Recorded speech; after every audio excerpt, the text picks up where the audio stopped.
વાઘોડી ચોકડી પાસે ભંગારના ગોડાઉનમાં લાગી આગ. વાઘોડી ચોકડી પાસે ભંગારના ગોડાઉનમાં લાગી આગ. પ્લાસ્ટિકના ખાલી બોરા અને લોખંડ ભંગારમાં લાગી આગ.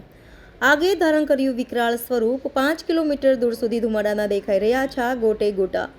ધુમાડાના ગોટે ગોટા જોઈ લોકટોળા ઉમટ્યા. ફાયર બ્રિગેડને જાણ થતાં પહોંચી ઘટના સ્થળે.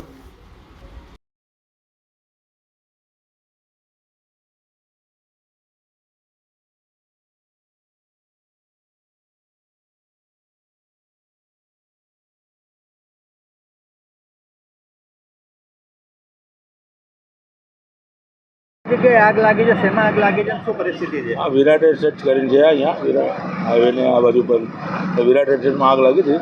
એવો કોલ મળતા ગાજરાવાડી ફાયર સ્ટેશનની સ્ટાફ અને પાણીગેટ ફાયર સ્ટેશનનો સ્ટાફ સાથે 5 થી 6 ગાડીઓ વિથ બાઉઝર અમારું 10,000 લીટરનું અને આગ હમણાં કંટ્રોલમાં છે અને ખુલ્લીનું કામ ચાલે છે. ક્યાંનું ગોડાઉન છે?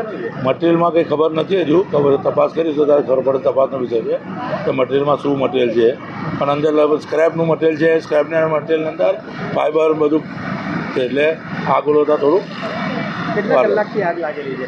આશરે હમણાં અડધો પોણો કલાક જેવું થયું છે. કોલ મતાની સાથે એને કંટ્રોલમાં કરેલી છે. દર વર્ષે લાગે છે આગ અહીંયા? હા, દર વર્ષે આ ઉનાળાના ટાઈમે જ આગ લાગે છે અહીંયા. અત્યાર સુધી કોઈ નોટિસ થઈ છે આ બાબતે?